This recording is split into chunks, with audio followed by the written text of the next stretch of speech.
Ain't nobody does it better. Ain't nobody does it better. Ain't nobody does it better. Ain't nobody does it better.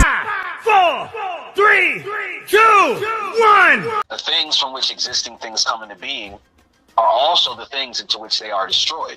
Because I was feeling like I'm going through all these different things and traumatic experiences, and it seemed like nothing was ever turning around long term. Of course, the Most High God is the reason why I'm here. My peace, my joy, the one I rely on, the one that I go to for everything, praying in my mind always, praying for even other people that I may not want to have any interactions with, because I still have always sought to be a light in the world. Somebody that that when you watch my channel, you get inspiration and hope, and you realize that life, even though it might be bad to you, or you might be going through the most, that there is hope. There's a light at the end of the tunnel for target individuals, and even those that were not target individuals. That was the goal of my channel, and still is. But I became sort of, I kind of neglected myself, staying away from people, isolating from people, because I didn't trust no one, right? I limited my scope. I limited the possible effect that I could have on the world, because I was so worried about being hurt. I was so worried about people not reciprocating the love or the inspiration or the positivity that I was thinking that I was putting out. And so when you are, like I said, putting out positivity, and all you get back is negativity from a lot of different people, then you might have the propensity to start to completely disassociate your experience or who you are with the experience of other people. We're not the only ones, and I'm not the only one going through trials and have gone through traumas. Other people have gone through it too, which is a lot of the times the reason for their negative responses. But when you have the scope and the lens of just being a target individual, and you're someone that is just meant to go through these horrific scenarios and circumstances that make no sense, you will, or I'm not saying you, but I have internalized that and basically wanted nothing at all to do with the very population that I'm supposed to help.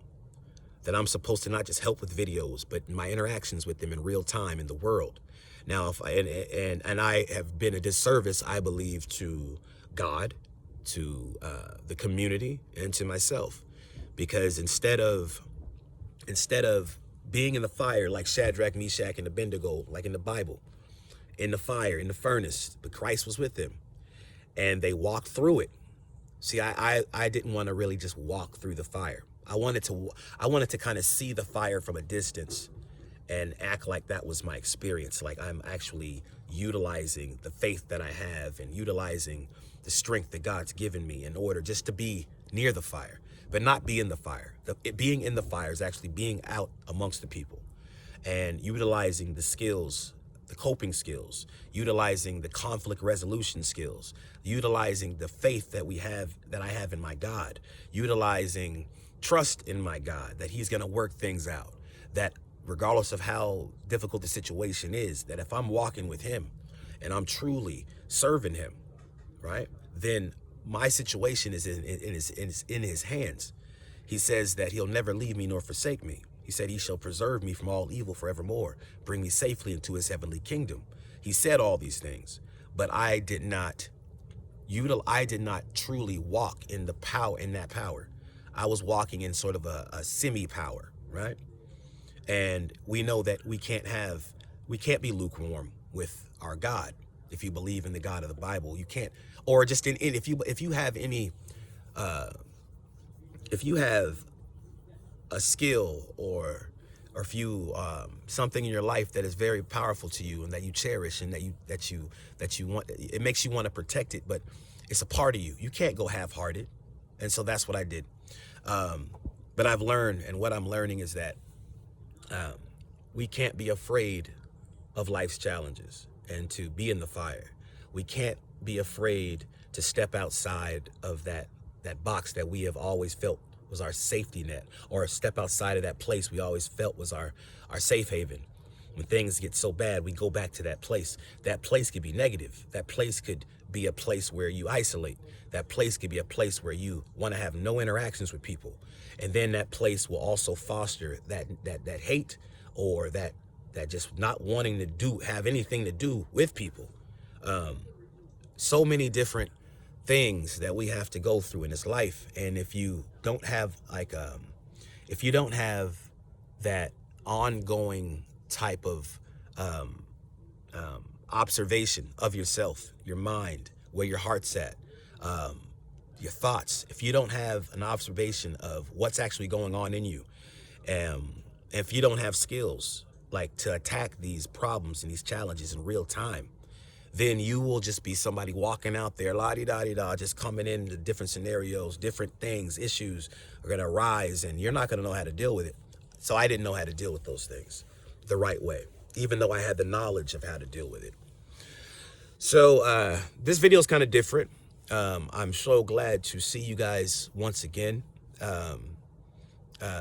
My life is changing in many different ways.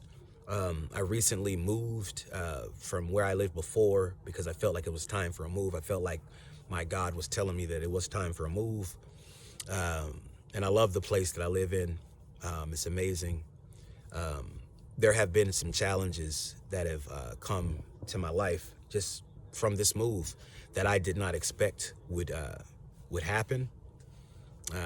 I'll talk about that in another video. That's not the video for this, but I'm really glad that my channel has helped. From the comments that I've read, from the many years, but also recently the comments that I've read, that people voicing their opinions on how I've helped. The message that you've heard on the channel has helped them. That's helped them navigate through some of the hardest trials in their life.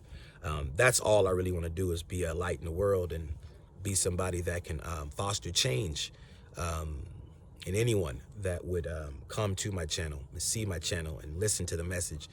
Always putting my heart and mind on the Most High Yah, my Savior Yahusha Mashiach, for the inspiration for every message that I give. If there's ever been a message that you haven't agreed with or felt like wasn't right, I would say that you know my true intent was always and is always to uplift, to encourage, to inspire, to provide a sense of hope for those that are going through a whole bunch of stuff that you probably can't even express to anybody, but just to hopefully navigate you out of those waters into a safe place or a manageable place, a place where you can feel hope again, right? So anyways, this is Judah J. I will be making more videos consistently now, I promise. And if you like this channel, please, please, please, excuse me, trying to build the channel back up again. Please like, share, subscribe. If you would like to donate to the channel, you can go to Cash App, Judah J Talks 144, or $ Judah J Talks 144. That would be greatly appreciated. At this time, I will actually make a video on the reason why. So if you feel the kindness in your heart to donate to the channel, that'll be great. But anyways, guys, until next time, this is Judah J, and I'm out.